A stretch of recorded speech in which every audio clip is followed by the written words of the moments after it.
Maine-et-Loire, Michel Marie, qu'est-ce qui s'est passé? Une histoire incroyable. La semaine dernière, dans le cadre d'un vaste coup de filet de la police pour lutter contre la pédopornographie, les policiers embarquent un père de famille de 43 ans et il découvre en fouillant dans son ordinateur qu'il vend des photos de sa fille de 4 ans.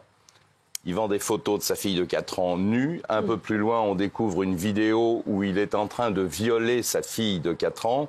Et pire encore, de l'avoir faite violer par au moins un autre homme. Les policiers ne s'attendaient absolument pas à trouver une telle affaire. Il a bien évidemment été placé en garde à vue, mis en examen et incarcéré. Celui qui aurait violé cette gamine, celui qui l'avait invité à le faire, a été identifié, arrêté. Il s'agit d'un homme de 60 ans qui a reconnu les faits et qui lui aussi a été mis en examen et incarcéré.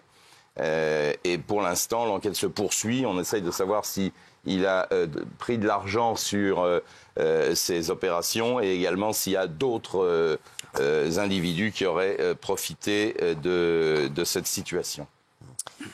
Gilles Verdez, alors incroyable cette affaire. Intelligence artificielle, une application peut prédire le jour de votre mort. Ah bah oui. C'est une application qui s'appelle Death Clock et qui est gérée par l'intelligence artificielle. Effectivement, alors ça a été créé en juillet, ça explose 125 000 téléchargements déjà. Alors pour connaître le jour de sa mort, au départ c'est gratuit et il faut que l'utilisateur indique plusieurs choses. Son régime alimentaire, son alimentation, son activité physique, son niveau de stress ou de sommeil.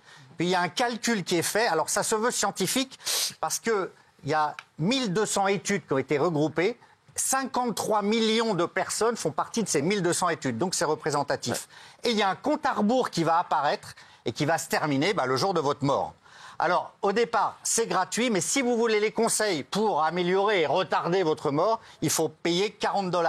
Ça pourrait même servir à des gouvernements, des entreprises pour calculer des programmes de retraite, des montants d'assurance vie. Donc, c'est contesté, mais en tout cas, chacun peut le faire et au terme du process, vous obtenez le jour de votre mort. Alors, on l'a fait pour les chroniqueurs, on ne va pas donner pour tout le monde, hein, mais sachez que celle qui va vivre le plus longtemps, d'après l'application, c'est Géraldine Maillet, 96 ans.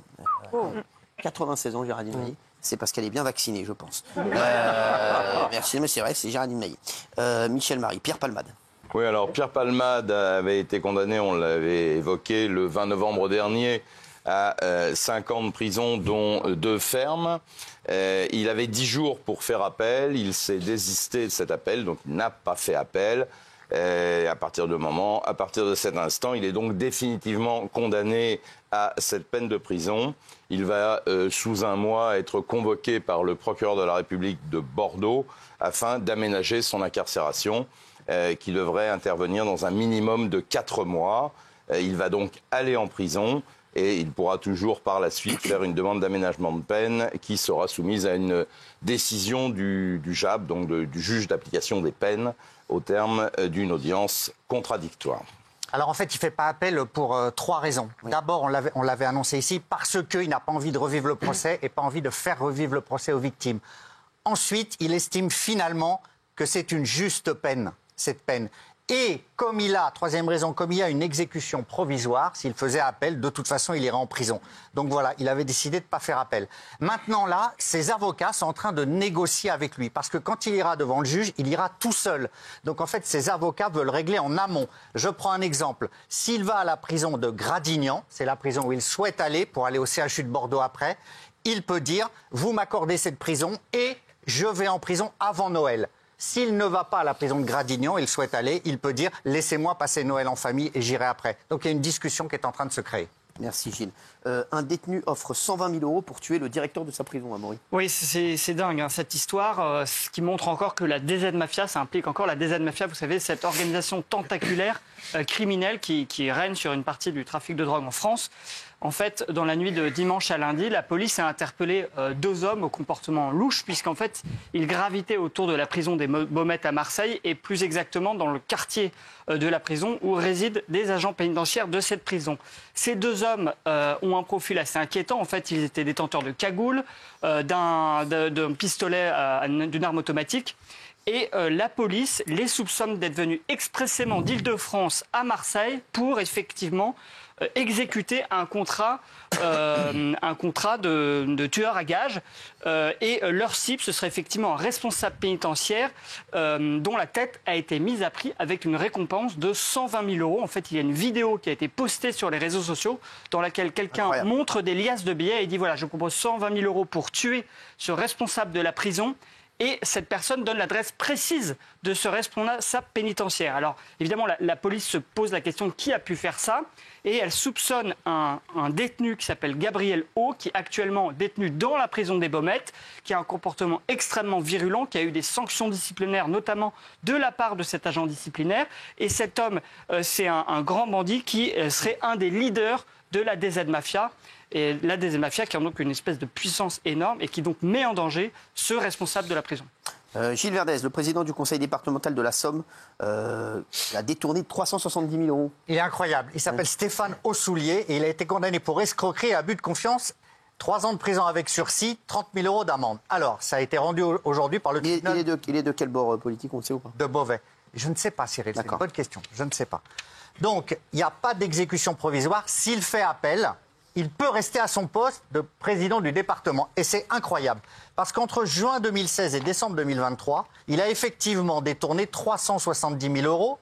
Et alors, il avait plein de mandats. Il était président du département, maire de Saint-Valery-sur-Somme, etc. Et quand il faisait une note de frais, il demandait le remboursement de la note de frais en double ou en triple. Il a fait ça pour 173 notes de frais. Divers droite. Divers droite. Alors, le motif, il prenait les cartes bleues, le process, il prenait les cartes bleues. Et puis avec, eh bien, il allait se payer, par exemple, des produits de soins. Il allait faire ses courses, de la nourriture. Il achetait des pâtisseries de luxe dans les meilleures pâtisseries. Il allait au spa. Il allait au cabaret. Et ce qu'il adorait, c'est se payer des clubs de striptease. Ah, sympa. Alors là, il dépensait énormément. Vous n'étiez pas député de la Somme, vous? Oui. Il a plaidé la négligence, ça n'a pas convaincu les juges. On va voir s'il fait appel. Mais ce qui est le plus incroyable, c'est qu'il soit susceptible de rester à son poste. Incroyable. Tir, course, poursuite, les folles images d'un refus d'obtempérer à Nanterre. Incroyable. On va mettre la course poursuite derrière. Oui, on a peut-être évité en fait des nouvelles émeutes urbaines comme celles qu'on avait connues au moment de la mort de Naël. En fait, hier soir vers 21h à Nanterre, les policiers remarquent une Renault Mégane qu'on voit sur les images, occupée par 5 individus qui, dans le centre-ville de Nanterre, roulent à contresens. À ce moment-là, les policiers la prennent en charge, mettent leur sirène, etc. La voiture refuse d'obtempérer et donc les policiers engagent une course-poursuite. La voiture brûle des feux à ce moment-là, fait des dérapages dans les ronds-points, etc. Et il y a 2 équipages de la BAC qui prennent en embuscade cette voiture, comme on le voit d'ailleurs sur les images, et qui se mettent au milieu de la route pour stopper cette voiture. Vous avez même un des agents qui met ce qu'on appelle un stop stick, vous savez, une espèce de tige avec des clous pour crever les pneus de la voiture. Ça va marcher. D'ailleurs, la voiture a eu le pneu avant gauche qui a été crevé par ce stop-stick, mais elle a continué sa course. Le conducteur a foncé sur les 2 voitures de police que l'on voit en fait sur les images. Et en fait, ce qu'on voit pas là, mais moi j'ai regardé les images sur vidéosurveillance de la ville. Vous avez un des agents de la police qui était sorti de sa voiture, qui avait ouvert sa portière. Il a dû se rabattre précipitamment au moment où la Mégane est arrivée.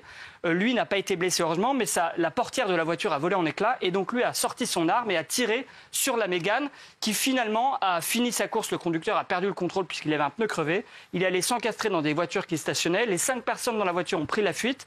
Alors la voiture, elle était a priori pas volée. On a regardé la plaque, enfin les policiers ont regardé la plaque. Elle n'était pas volée.